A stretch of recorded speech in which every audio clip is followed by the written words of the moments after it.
Good to go? Excellent. Well, welcome everybody. This is Bright Blue's first event of conference, so we're delighted to see so many of you here. I'm Diane Banks, I'm a non-exec director of Bright Blue, and we are joined this afternoon in partnership with the UK Anti-Corruption Coalition to bring you a session on economic crime. Just a couple of bits of housewarming before we start. Did I just say housewarming? Housekeeping. I'm in party mode already. A couple of pieces of housekeeping before we start.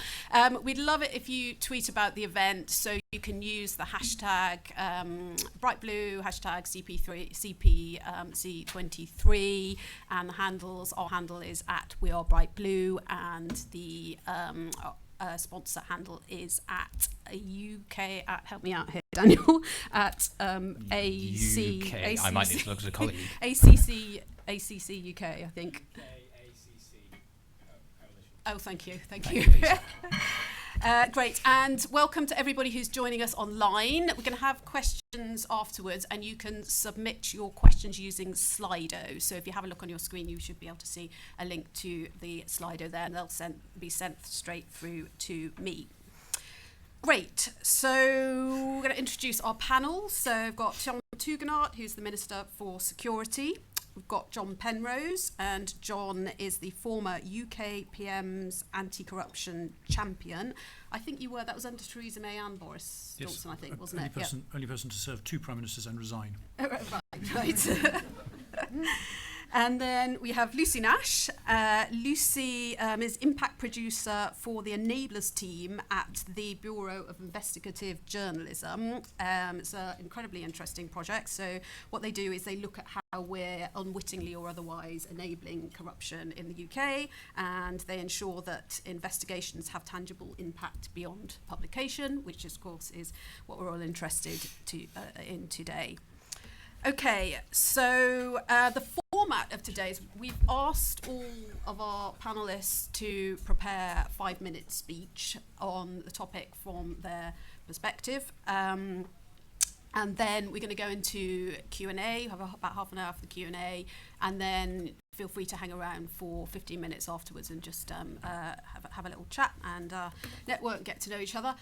Okay, so just going to do a quick summary of the kinds of questions that we've asked our panel to consider today. So economic crime is a broad category. Broadly speaking, it's fraudulent activity that involves money, finance or assets, and of course it's very wide-ranging, that it touches not only all bits of society, but it filters through to individuals too, so everybody has an interest in it. Of course, we have the Economic Crime and Corporate Transparency Bill going through at the moment, so it's incredibly timely that we're talking about this today. And we've got various different perspectives here on the panel, but just to give an idea of the kinds of things that we've asked them to touch on. Of course, Russian money is a big part of what we're going to be talking about, inevitably. How much is the dirty money of Russian oligarchs a threat to our national security, whilst also sustaining Putin's Ukraine war chest? We're going to specifically be talking about London, inevitably, which is, as we all know, it's a desirable target for criminals and kleptocrats wanting to hide their money. And again, I think particularly Russian oligarchs. The economic, reputational, environmental and social damage from economic crime and dirty money in the UK, and that will touch a various range of aspects. And then, of course, as touched on before, the Economic Crime Act, the Corporate Transparency Bill, and the Economic Crime Plan. We'll be asking whether they're sufficient in reducing economic crime. We'll also be touching on enforcement agencies. Do they have the appropriate powers and resources to combat crime? And then finally, we've asked our panel to look at slaps, and this is slaps are obviously an issue across many policy areas and aspects of our society today. And I think, Lucy, I think you're going to have some particular insight into that. Your organisation is, I believe, a subject of one at the moment. Okay, so 5 minutes from each speaker giving their perspective and picking out the various themes that are relevant to them, and then we'll move into some questions and answers. Right, Tom, if you go first. Thank you very much, Doug. Thank you very much for hosting my first panel at this conference. It's great to see everybody here. It's great this is bright blue. Always, Ryan, wherever you're hiding, a fantastic organisation started by a brilliant team and still doing some really interesting things. And this panel really demonstrates it. Because one of the things that has come across my desk time and time again in this job is corruption. Now, I'm pleased that it does, because about 6 years ago, when I was chairing the Foreign Affairs Committee, unlike some colleagues, I only chaired it on behalf of the British people. I didn't have a safe with gold bars in it or anything like that, I'm afraid. But one of the things that we started working on was dirty money in the UK. And we wrote a report called Moscow's Gold, because we saw the flow of dirty money coming through the city, coming through our housing stock, coming through any number of different ways into our economy to be held, to be laundered, and eventually, I presume, to be taken back out again. Now, this was seen as a foreign problem by many people. I have to say I never did see it as a foreign problem. It's always had a hugely negative effect on us here in the UK.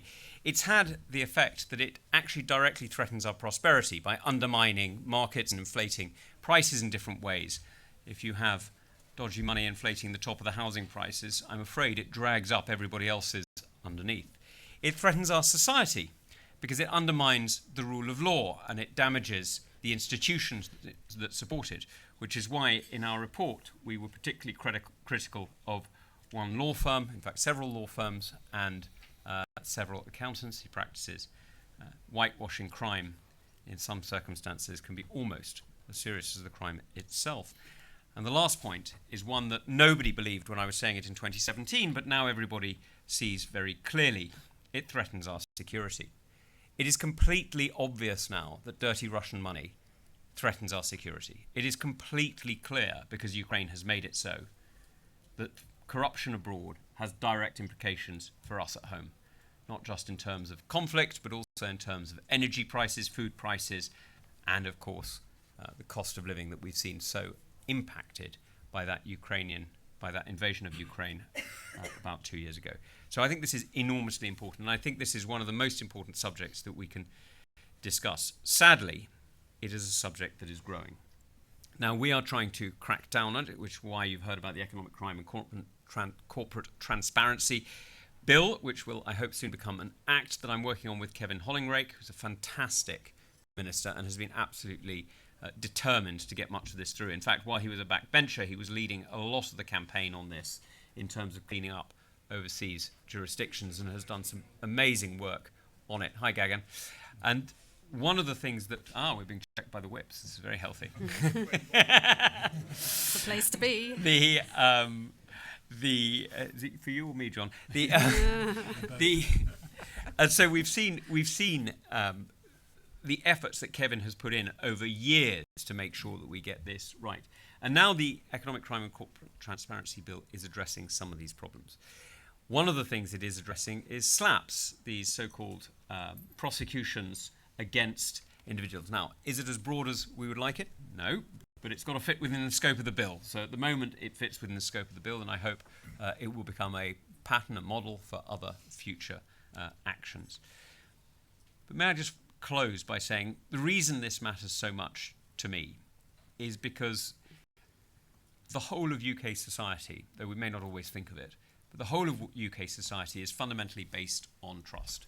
The reality is we do not have enough tax inspectors to make sure that all of you pay your taxes. We trust that you will. Most of you do. In fact, everybody in this room does, of course.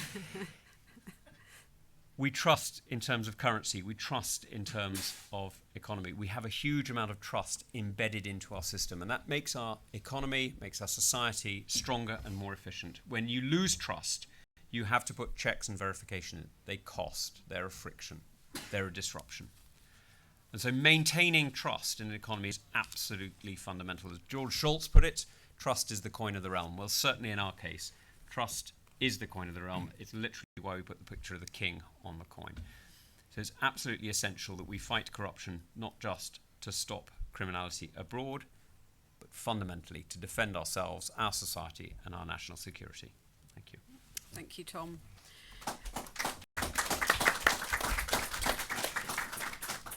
Okay, Lucy, so this is an area you've been investigating for some time, and your organisation has some experience of, at the moment, being under a slap, so it would be great if you could say a little bit about that as well as give an idea of the... Thank you for having me. So what I would like to do with the presentation is touch on a little bit with what the Minister mentioned in terms of the impact of law firms and how they're facilitating corruption in some instances and in more general lawfare. We published 6 months ago a major investigation into the hack for hire industry. And going through this investigation, it taught us a lot about the tactics that were being used in English courts, so they can, for kind of very, very rich individuals, to outgun their opponents, to silence people, and really push people back from kind of any type of scrutiny. So what we found out when we were going through this information is that there's a major hack for hire business that's coming out of India. So we did this with the Sunday Times, and we had undercover reporters on the ground speaking to hackers. We also managed to get access to a big database of, and within this database we found out the targets, we found out in some instances the people who were commissioning the hackers, and we found out the dates. So from that you can draw a lot of information. So what the hackers in India do is they start off by monitoring your every movement. So they'll be, if you're one of the targets, they'll be checking your WhatsApp status to see whether or not when you're online.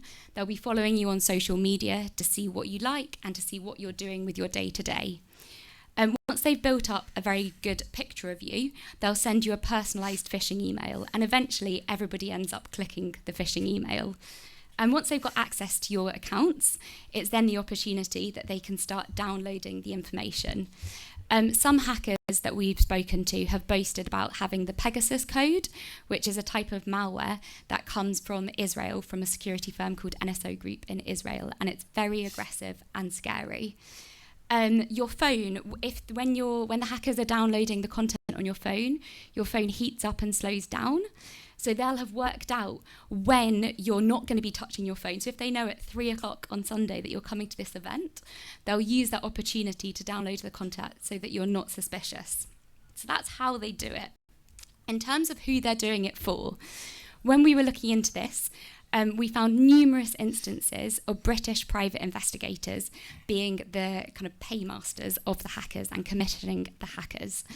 And that was one of the clients.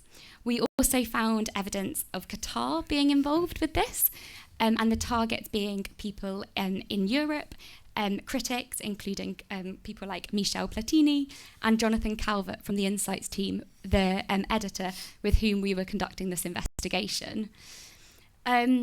They are targeting, so the people they target, we've got instance where it's a business rival, where it's a husband wanting to find details of a wife that he thinks is cheating on him. We've got incidences where it's people in the high echelons of political society, including people like Philip Hammond when he was Chancellor of the Exchequer. And interestingly, the date of the Philip Hammond attack was a few days after the Novichok poisoning in Salisbury, which suggests that Russians potentially were involved in commissioning the hackers, the Indian hackers. We've got other people like Chris Mason.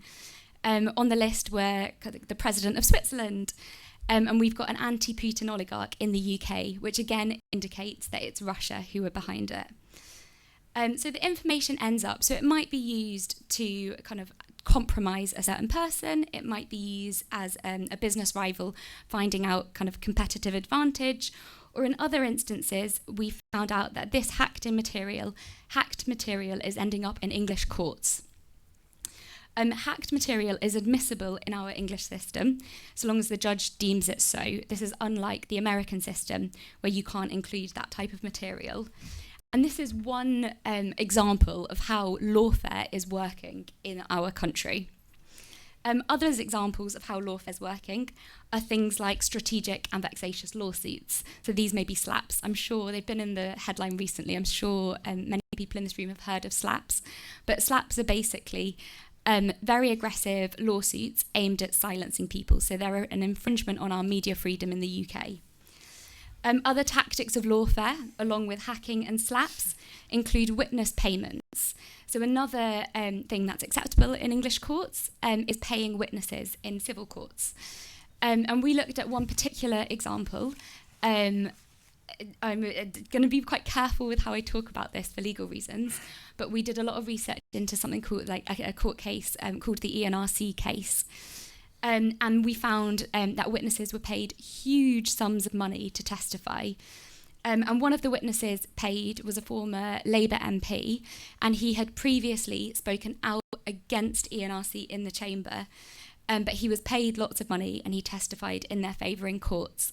And this is all acceptable. And this is the type of tactics that very rich individuals are using. We have hacked material, witness payments, and there have been instances where you've got documents obtained by deceit. I think touching a little bit more on the ENRC case, another aspect which is really interesting and quite worrying is the money at stake and the power and influence that money brings. So ENRC, the SFO, the Serious Fraud Office, started an investigation into ENRC, a Kazakh-linked mining firm, in 2013. And over the course of 10 years, ENRC has spent 400 million on lawyers and other professional fees. And if you're contrasting this against the SFO, which has an annual budget of 55 million, our law enforcement agencies really don't stand much of a chance. And unfortunately, about a month ago, ENRC announced that it was dropping all investigations into this firm. The SFO was dropping all investigations into ENRC. Another of the tactics that ENRC used was SLAP.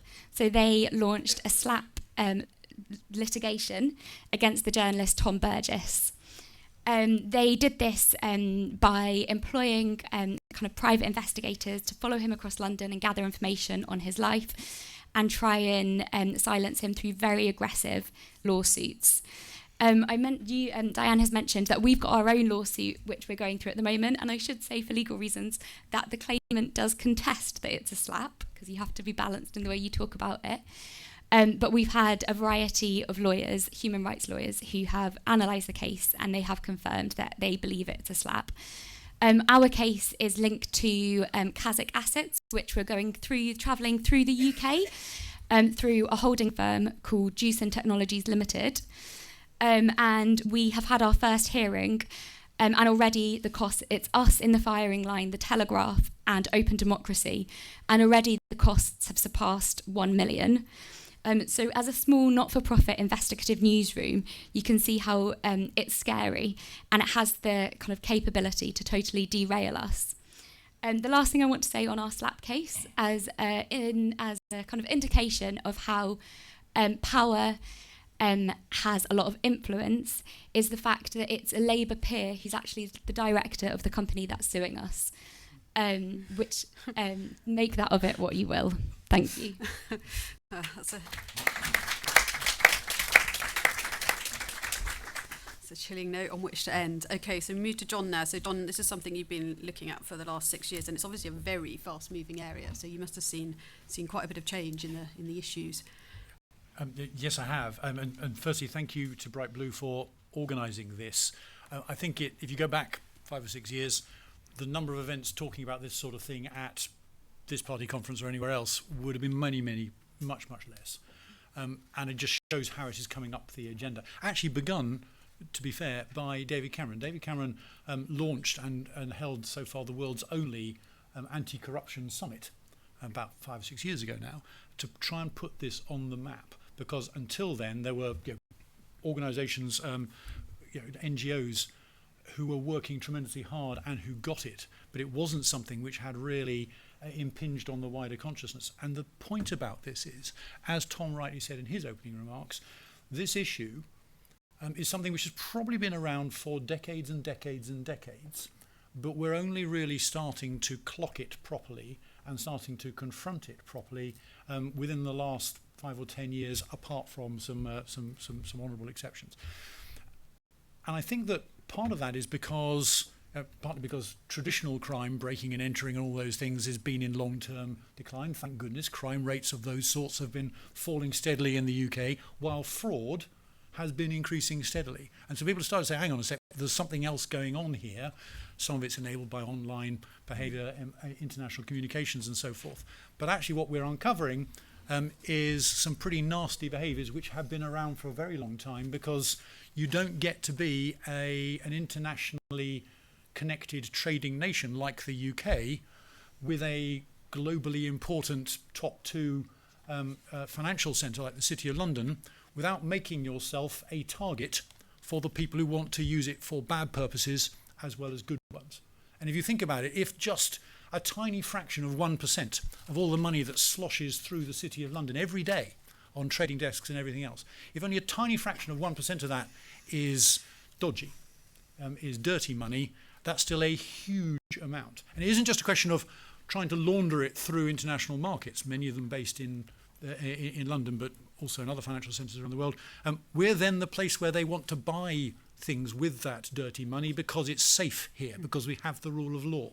And that's why, as Tom rightly pointed out, the cost of some penthouse flats in Kensington is now a squillion times higher than it was 10, 15, 20 years ago because of that asset price bubble inflation process. So it's probably been around for a very long time, but at last we are starting to notice it. And at last we are starting to pay more attention to it. And it's absolutely essential that we do, because no country, and certainly not an international global free trading nation as Britain has always been, and as we certainly want to be in the future as well, no country can afford to have its reputation as a safe haven for contracts, for business, for trade, sullied by becoming an entrepot for dodgy dealing. We cannot afford that as a nation. It will impact on all of us and everybody who's trying to turn an honest living in this country if we allow this stuff to start to undermine and undercut the foundations of what makes Britain a successful nation, and particularly because such a large proportion of our economy is based on service industries. Many of them are the lawyers, the accountants, the bankers who serviced honest international businesses.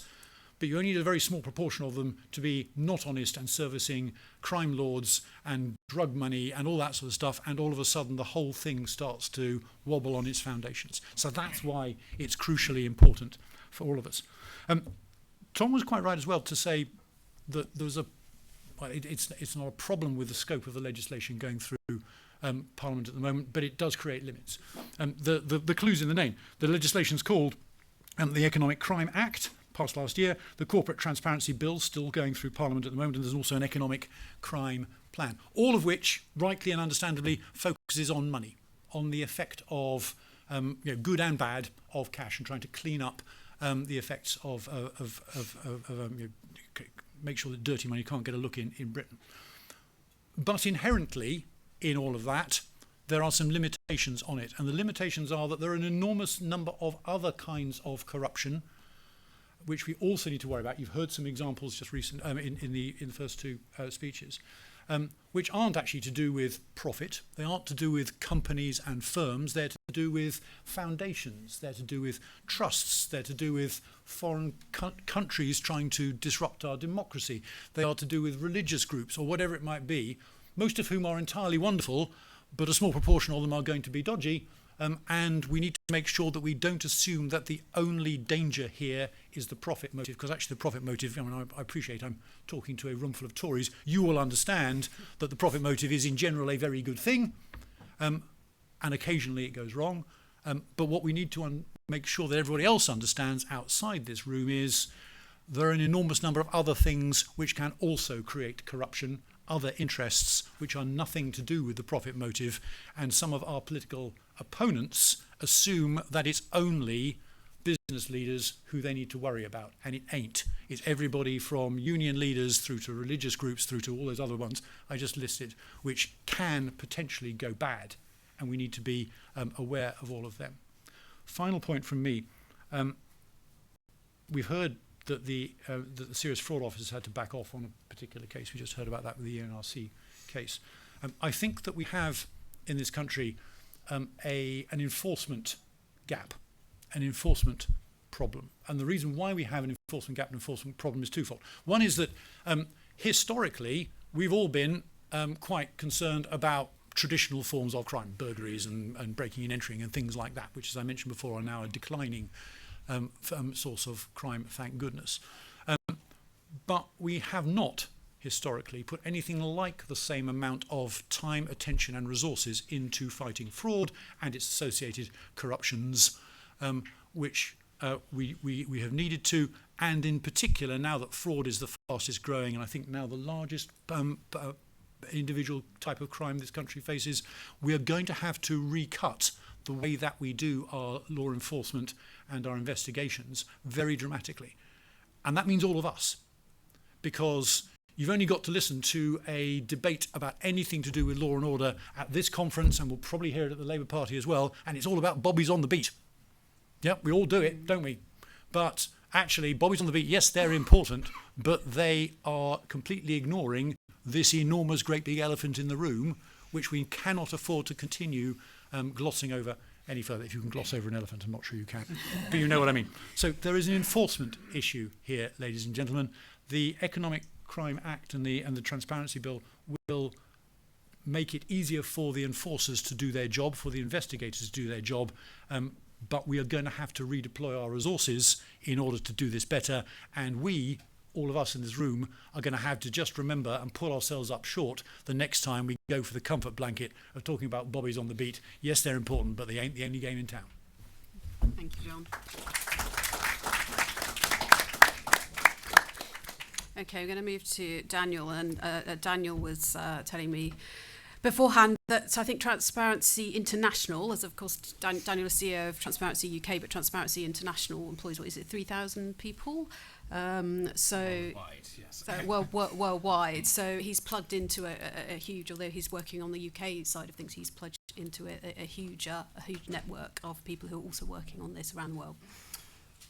Thank you, Dan. It's good to be here with you all. And I guess from my counterparts at other Transparency International chapters around the world, many of them in very different contexts to our own, all too often we hear of those real harms that sit behind the predicate offences that lead dirty money to global financial centres like the UK and others.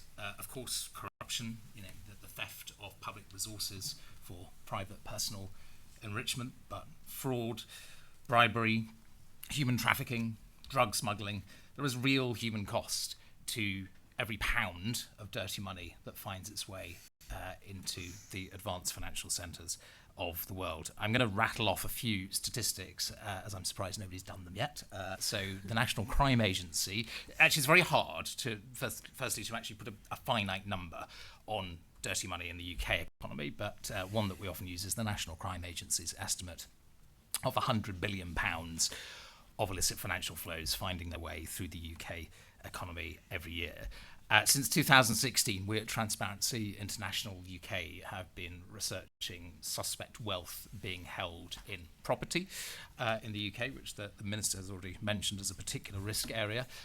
By the start of last year, that was up to over £6 billion of suspect assets, and of that, £1.5 billion of assets that we could demonstrably link to Russian nationals, either accused of corruption themselves, potentially sanctioned individuals, or those with clear links to the regime in the Kremlin. We have a particular challenge with Britain's crown dependencies and overseas territories, because all too often their company registration regimes have been providing the anonymous shell companies through which many of these assets are purchased. And in research a few years ago now, we looked at 1,200 known corruption cases where these shell companies have been linked to them, involving around £250 billion of assets. Of those 1,200, 92% of the secret corporate vehicles sitting behind them were in the British Virgin Islands. A final stat for you. We looked at 400 corruption cases globally to the point about enablers and how this touches not just the UK financial system, but businesses generally, other institutions, higher education, luxury lifestyle designers, and so on and so forth.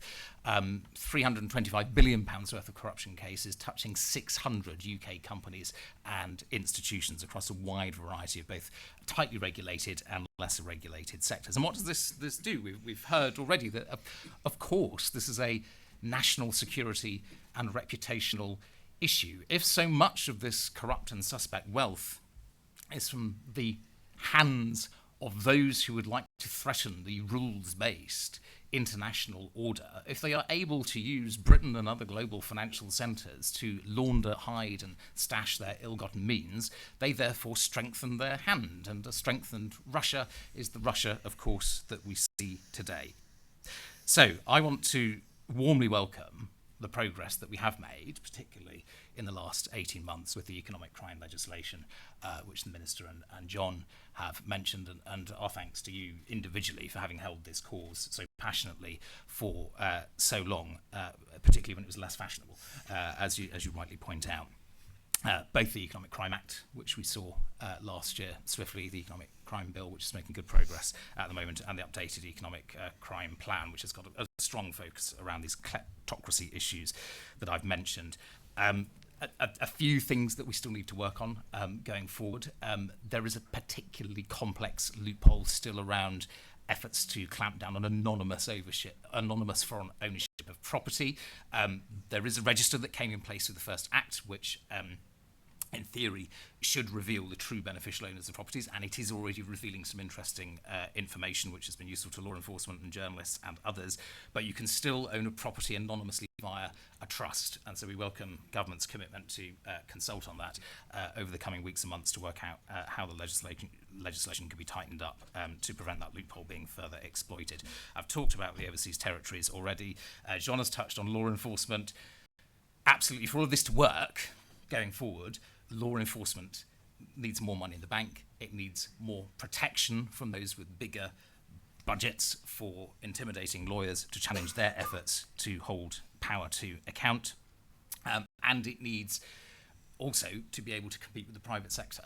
There's a real challenge in National Crime Agency and other agencies with retention of highly skilled investigators, and often the private sector is able to offer much more attractive packages to them, and that's something which we somehow need to find a way through. There are other things which need to be addressed, which I'm sure will come up in discussion. But just briefly on slaps, the reality is that these cases very rarely make it to court. And I don't think that's actually the intention of the lawyers who send the letters in the first place. It's designed to have a chilling effect from the outset.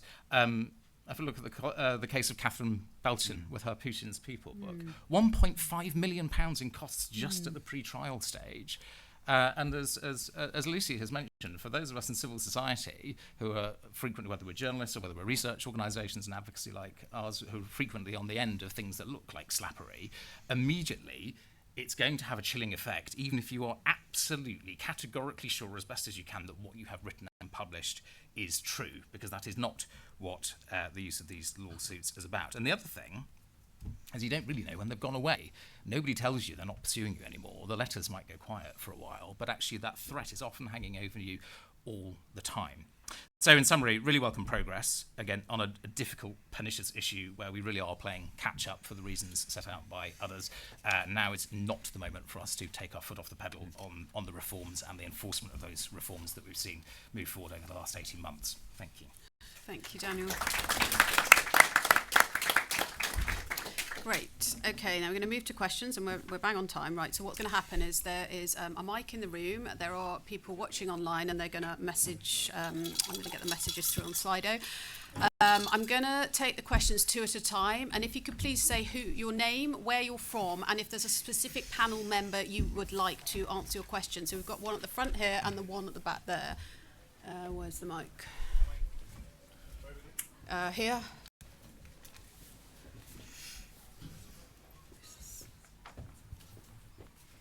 Go for it. I'm Billy James. I'm a chartered accountant, and by background, I've been a director of two major international investment banks, and I happen to personally know somebody who is accused of a major UK fraud which has not come to trial after 4 years of great publicity. And I have personal experience of dealing with corruption overseas. My question would be, are we trying to bite off more than we can chew? Because, on the enforcement issue, because the starting point must always be for us as individuals. The second starting point is the company's compliance officer, whose job should be as simple as possible. And there should be no extraneous equality legislation or anything else confusing the compliance of the job. The third issue is the FCA. Are they trying to do too much? Because if you take the ENRC, we're trying to prosecute a case by overseas people investing overseas. Shouldn't we first of all try to get our own house in order by keeping things simple, by starting by focusing on prosecutions on misdemeanors within the UK? Okay, thank you. Sorry, behind you, Liam. Great. Thank you very much. My name's Timothy Douglas. I'm from an organisation called Property Mark, and we represent a professional membership body for property agents. So this question is to John, Daniel, and Tom. We've touched a lot on there about high-level stuff in this debate, and also, John, you were talking about enforcement. But I think my question is, does the panel agree we should be doing more to support sectors to govern themselves? And is the legislation too generic and not sector-specific enough? You know, we have a 30-page guidance to submit a SAR, which is very finance-heavy, doesn't support property agents.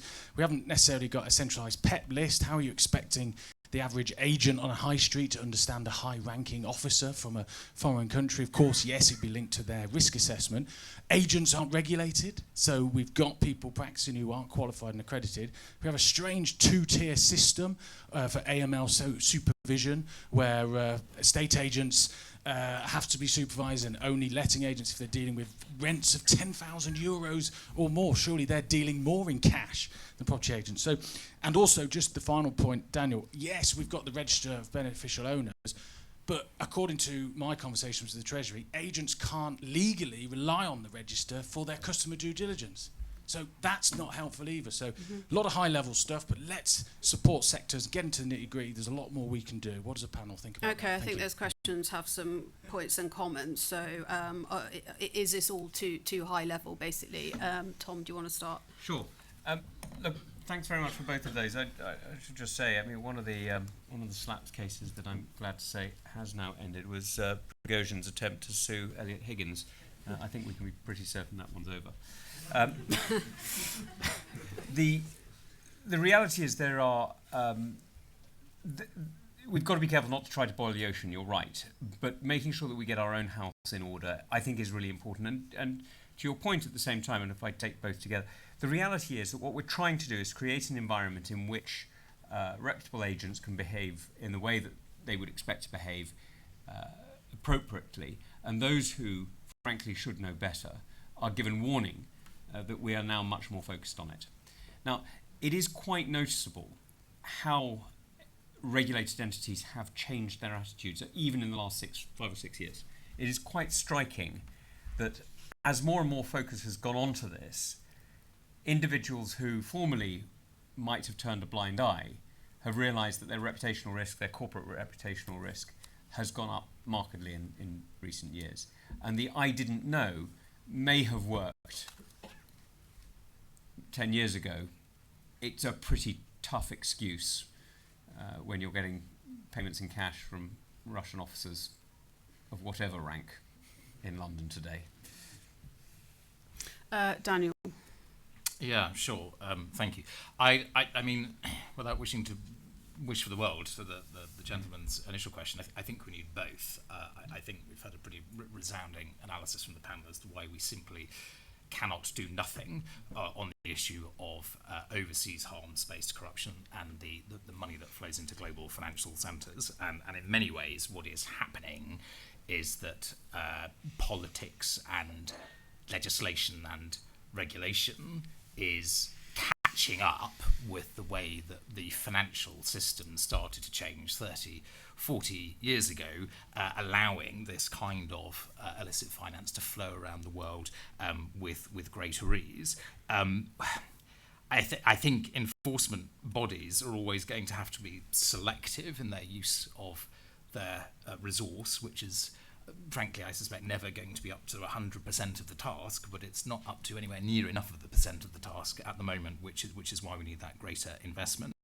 To the gentleman from Property Mark, thank you for that point on the Overseas Entities Register, which I wasn't aware of, and I'd like to take back to my policy colleagues. I mean, so often what we find is, we can hang the bunting out when we get, a new piece of legislation that is tackling a long documented problem, and we campaign for this in one form or another for 7 or 8 years. It is only when it is enacted that you start to see, as with all legislation, the bits that are squeaking and need oiling and addressing. So I will feed that back into our policy and advocacy team. I do think that research that I mentioned, when we looked at the various enablers in those 400 corruption cases, it was our overall conclusion that there are different categories of enabler across all different sectors, of which obviously property and estate agents are one.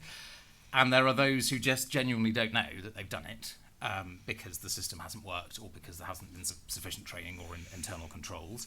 There are those who kind of know but choose to look the other way, which happens a lot in a lot of sectors, and there are those that are complicit, and it's a wide landscape, and so the regulatory environment across sectors needs to address that landscape of risk.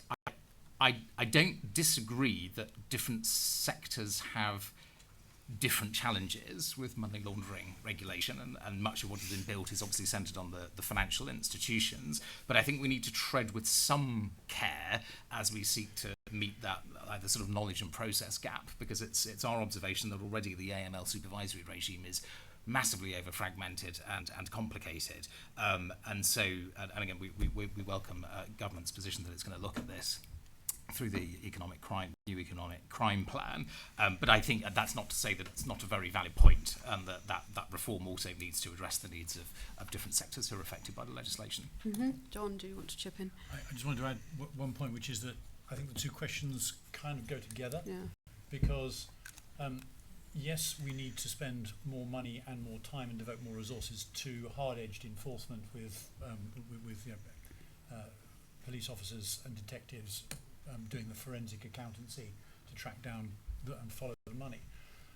But actually, the gentleman from Property Mark is absolutely right. We can do a great deal more if the professions themselves and the reputable firms are doing an awful lot of it upstream, either on prevention or on flagging stuff up properly in advance. You mentioned, Sir, SARS, that's a suspicious activity report for those of you who aren't up in your daft 3-letter acronyms. And historically, they had been a complete piece of wallpaper. They've been something which banks fill out in vast numbers, and nobody pays any attention to because there are too many of them, and there's far too many false positives, and you've got to work. You can't find the wheat from the chaff. And all the other enablers, the lawyers, the property professionals, whatever, historically haven't filled out very many at all. So it's been a massive, pointless, bureaucratically expensive waste of time. And we've already heard the anti-money laundering processes have been objects of derision, frankly. We've all, I'm sure, been asked in the past to come up with a couple of different utility bills in the days when utility bills used to arrive on paper, and that was always deemed to be enough. But of course, if your name is Big Mo, the chances are that you can forge a utility bill, and it didn't stop Big Mo one bit. And yet everybody thought that, and there were vast warehouses full of utility bills, and that was okay, and that meant that we were doing the right things, and it just didn't work. If we can get it to work properly now, and I'm equally worried that the whole point of creating the transparency, so you can see the ultimate owners of UK property as well as UK companies, is partly so that the due diligence, the know your customer, things which all professional enablers, bankers, lawyers, property professionals, etc., all rightly have to do. The whole point of that transparency is to make it work better. So if you're now being told actually you can't rely on it, what's the flipping point of having it in the first place? So I'm extremely worried about that. There is a huge amount of work to be done in using the extra information and the extra transparency, which is being created for the first time by all this very necessary bits of legislation. And we need to make sure that we are using it properly, because if the professionals will do it, then it will reduce the amount of burden on the detectives, and it will also make the detectives 20, 100 times more effective at what they try to do. Okay, Lucy, did you want to add to that? Just one thing is that talking about utility bills not being enough, I think Prigozhin used his mum's utility bill as evidence that he wasn't laundering money. That's kind of the one thing I wanted to say. Great, right, two more. On the aisle here and over here. Hello. Get up. My name is Gali Mishkovic. I want to center on Russia a little bit, as that's the world I've been working in corporate intelligence with all sorts of companies that deal exactly with those issues. As with Ukraine now and Russia and Russians being sanctioned, I'd like us to be clear about how useful it is to sanction wealthy international individuals who did start business in Russia, as they do. That's where they were born. You don't have a choice. In all the countries, when you start doing big business, you tend to be on friendly terms with the government. That's a fact in any country. I suspect most of these people are not particularly keen on being close to Putin, but we now treat them as if they are. I'm not sure what point or how helpful it is to Western anti-Russian efforts in Ukraine. It is to sanction individuals, have houses in Highgate, and then pay huge amounts of money to maintain them. Yeah, okay. Okay. So I want us to just look at Russia, not Russians being now the bad, but just make sure we're pointing at triggers in the right direction. Yeah, just generally speaking, yeah. Another one here. Thank you very much. My name is Bernhard Freibitz. I'm the Austrian ambassador in the UK. And first, let me congratulate you.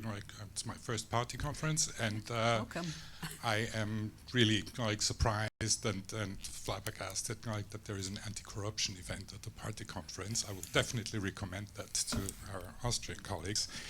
Which party in particular? I'm neutral.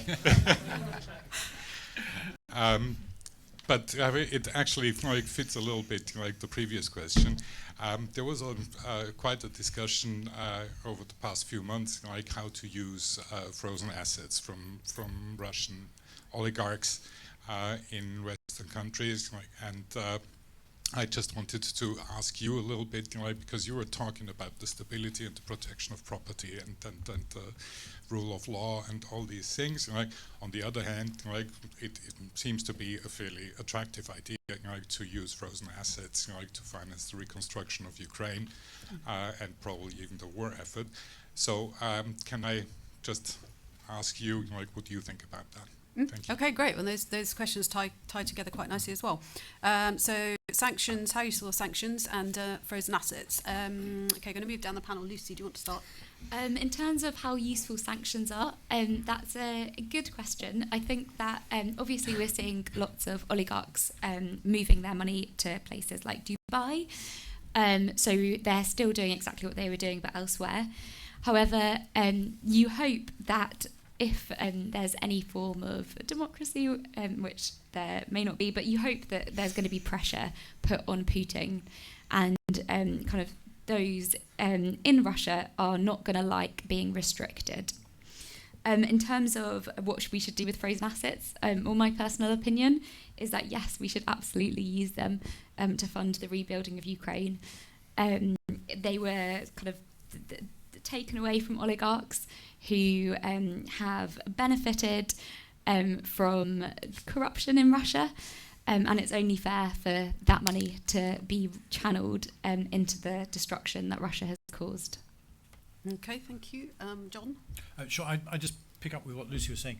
Morally, I think it's an incredibly strong argument that Lucy's making about taking the sanctioned assets and using them to rebuild Ukraine, for example, after the conflict eventually finishes. The difficulty is that at the moment, our legal frameworks don't allow that to happen reliably. And there's a reason why we are proud of the rule of law in this country, which is that we have property rights, etc., etc. And if I stand up and I accuse Tom of being a Russian oligarch and I get his home frozen and sanctioned unfairly, he needs to have some sort of redress to say, actually, Penrose is talking more tosh than usual, and was wrong, and he can get his home back. And that's really important. And if I've managed to make that stick, particularly if I am backed up by enormous slap-related legal teams who are devoted to try and twist the legal system, then it's quite possible that Tom's house has been sold before Tom can stop the bad stuff happening. That's clearly not a Britain that any of us want to live in, and so therefore I think we have a collision at the moment between the undoubted moral case, which Lucy rightly put very, very eloquently just now, and making sure that we don't lose the rule of law and property rights in this country. And as a Conservative Party, if we don't understand and uphold property rights, who the heck's going to? So it's absolutely essential we get that right. I have yet to hear, I'm afraid, anybody come up with and I'm not a lawyer, but anybody come up with a legally sound and confidence-inspiring solution to how you square that circle. Until we do, we're all going to feel that the moral case is not being delivered, and the Ukrainians are going to be shouting very loudly, and they'll have a point, and we won't be able to help. So if anybody here is a brilliant lawyer and can find the answer, please come and talk to me afterwards. Thank you, John. Tom? There are actually a couple of American lawyers and economists who've suggested various ways, but I'll talk to you about that afterwards. And the Canadians seem rather more receptive. Look, it is a real challenge, and we've got to make sure that if we were to go down that line, we were seizing state assets or state-linked assets. You very rapidly get into a tricky area. As to your point, madam, about business, look, I'm afraid if you're paying tax in Russia today, you're funding a war. It is as simple as that. And so using sanctions to prevent the funding of war crimes in Ukraine, I think is a perfectly reasonable, in fact, I think it's a moral thing to do. And I'm very glad that that's exactly what we're doing. I'd add that sanctions are a powerful foreign policy tool. They're not the only solution. There isn't one single solution, and they have their limitations, particularly after a point in time. On asset freezing, and well, actually, I'd like to use the language of asset return, really, because ultimately, in its broadest sense, beyond stolen money matters, pertaining to Ukraine and Russia, these assets belong to somebody else, particularly if they're the proceeds of grand corruption. Two observations. One is, we don't feel that there is enough, as a movement, international cooperation around getting that balance right, absolutely, between the rule of law and the demonstrable ownership of assets, and as friction-free a process as possible to asset return. But it can be done, just as a little glimmer of hope, with patience and perseverance. My colleagues at TI France are involved in a very long-running case in Equatorial Guinea, and the Obiang, the son of the President Obiang, who had pilfered much money out of state coffers, and through ultimately a ruling in the highest court in France, those assets, which I think by that point were sitting in Miami, so this needed really complex international cooperation, were in the process a year or so ago of being repatriated to Equatorial Guinea, and, for example, to help pay for their COVID-19 vaccines. The final risk in that chain, as well as avoiding the re-corruption of returned assets. So it's it's the pot of gold at the end of the rainbow, getting asset return right. And we're not there yet in terms of how the international system works. Thanks, Daniel. Right, okay, I'm going to take two more quick ones. One there and one here in the green. Hi, James Bolton-Jones from the NGO Spotlight on Corruption, which is part of the UK Anti-Corruption Coalition. Very quick one for the Minister and possibly for John as well, about the forthcoming anti-corruption strategy. How important is it for really setting out the next steps in the UK's fight against corruption? And how important is it to reappoint a successor to John in the position of the role of anti-corruption champion to oversee that strategy? Thank you. Okay, thank you. That's it. Two ladies in green, that's a question. Sorry? There's two ladies in green, that's a question. Oh, right, okay. Now I've really confused things. Okay, you can both go quickly. Thank you. Elizabeth Mystery from Protect, the national whistleblowing charity. 40% of fraud is uncovered by whistleblowing, but there needs to be scope for more people who want to whistleblow to come forward. For example, currently non-executive directors are not covered and don't receive protection. Does the panel support broadening the scope for whistleblowers And crucially, would they like to see legislation to make it easier for whistleblowers to come forward? Thank you. Sarah Kaczynski from the Salisbury area. My first part of my question is primarily for Lucy, and I was just wondering if you had seen in your investigative work AI being used at all, and how the panel more widely saw if technology advancements had impacted the economic crime landscape at all. Thank you. Okay, thank you. Right, so the first question was specifically for Tom and John, anti-corruption strategy, and how important is it to appoint a successor to John? Tom, do you want to go first? So John is irreplaceable. Well said. There is no John Mark II. So it would be impossible to appoint a successor, but someone who, pale imitation, we could certainly try. No, look, we're looking for that, and to have the anti-corruption strategy out soon is incredibly important. We're working on it at the moment, as you can imagine, and it's a major area of focus of mine. And I should say that this is not just a major area of focus of mine, but the NCA, the National Crime Agency, is doing fantastic work in its counter-kleptocracy cell and in various other elements to make sure that what we're doing is we're delivering this anti-corruption strategy throughout the different arms of government already. On the point about whistleblowing, I'll just say Mary Robinson, who's my colleague in Parliament, has been an absolutely vociferous advocate for this, as you know, and she's made some fantastic points that we're looking at. Thank you, John. Well, you can take both of those two. I'm now blushing. It's very kind from Tom. I hope that my successor will be appointed very soon. I think there was an opportunity. There were a bunch of quite useful announcements about government and Westminster integrity, which happened in about June, July of this year, and I was hoping that the new champ was going to be announced, my successor was going to be announced at the same time, and they weren't. But I'm hopeful it will happen soon. I would certainly encourage them to.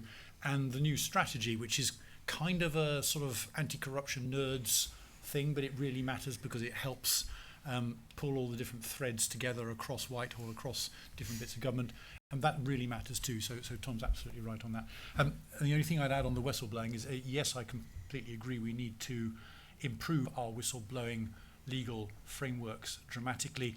When we first did them, which is over 10 years ago now, they were reckoned to be sort of world leading, but they've been kind of left behind. You mentioned the scope point. That's absolutely one of the key ones, but it's not the only thing. The advantage which we have, though, is that, again, one of the ministers involved is Kevin Hollingrake. Kevin Hollingrake has been a sort of co-conspirator before he became a minister with Mary and with Tom and me and others who care about this sort of stuff. So he gets it. And what it does mean is that every time we talk about this and we debate this in Parliament, I'm able to stand up and smile sweetly at him and remind him just exactly what he was saying not a little while ago before he became a front bencher. I mean, he has the grace to blush, but it does mean, I think, that we have someone who's involved in this area, who knows about it, who cares about it, who wants it to happen. And I've equally spoken to him and tried to encourage him to do things which may not require primary legislation and may therefore be able to be done faster and at less political cost as well. Okay, thanks. Lucy, if you want to speak specifically to the AI question, then any comments you'd like to make on whistleblowing and the anti-corruption strategy? So AI, it hasn't come up as an influencing factor in our investigations. However, we're just starting a big project on misinformation and influence operations in advance of the election. And I imagine that's going to play a really big factor in influencing people online. And in terms of whistleblowing, I think there should be more protection. I think you need to speak to the MPs about that. John just wanted to comment on AI. A very small point on AI. We were talking earlier on about suspicious activity reports and vast amounts of bureaucracy and paperwork not being actually terribly useful. If we can start using artificial intelligence to train large language models to spot patterns and spot dodgy behaviour, it could massively turbocharge both the quality and the speed and the quantity of the investigators in this area, because you can train one to be effectively a forensic accountant and follow the money much, much faster and unsleepingly compared to a team of detectives. then just think what it could do to that enforcement gap I was talking about earlier. Daniel, what would you like to pick out of all of that? I mean, on AI, I think, as with all technological advances, there is huge potential for good, there's huge potential for bad. I agree with John's remarks. I think one of the things we're a little concerned about is the opacity behind who is actually designing the models in the companies and how and where the technology companies are accountable. More generally on tech, I mean, the National Crime Agency is very preoccupied with cryptocurrencies and their role in illicit financial flows, which we haven't really touched upon today. Finally, on the anti-corruption champion, I think one of the things which we have always valued about that role in the various shapes that it's taken under John's tenure and his predecessors is its cross-government brief, which I think is this discussion shows how incredibly important that is, because it's not just a Home Office issue, it's not a Foreign Office issue, it's not just a Treasury issue. There is, if you're very interested in this question, my predecessor, Professor Robert Barrington, has written a whole paper on the champion and the merits of whether or not it should be a cabinet level position, whether it should be a backbench position, or whether it should be an official. But I'll leave you to read that in your spare time. Excellent, thank you. Okay, I'd just like to finish by asking the panel, in one sentence, what is the number one thing they would do or they would advise that we do to reduce economic crime? And I'm going to go down the panel, starting with Lucy. One sentence. I would say, like, the SLAPP legislation covers economic crime, but it doesn't cover all different SLAPPs. And being an investigative newsroom and knowing how kind of we're inundated by legal letters, and they take up so much of our time. We had around 60 last year. I would say more widespread protection on against vexatious defamation claims. Okay, excellent. John?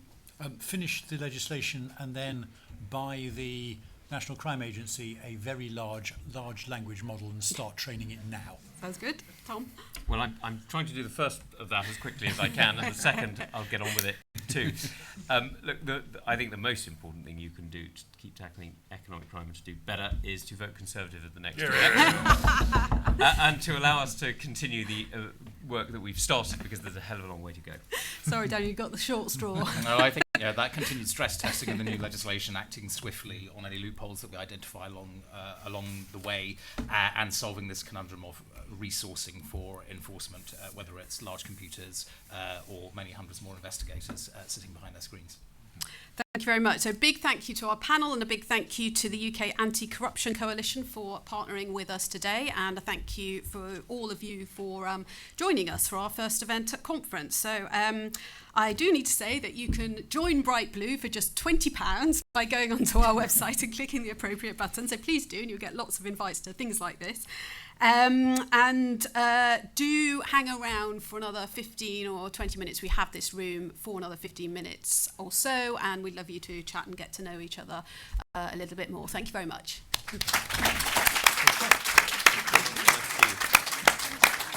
To unruly a panel.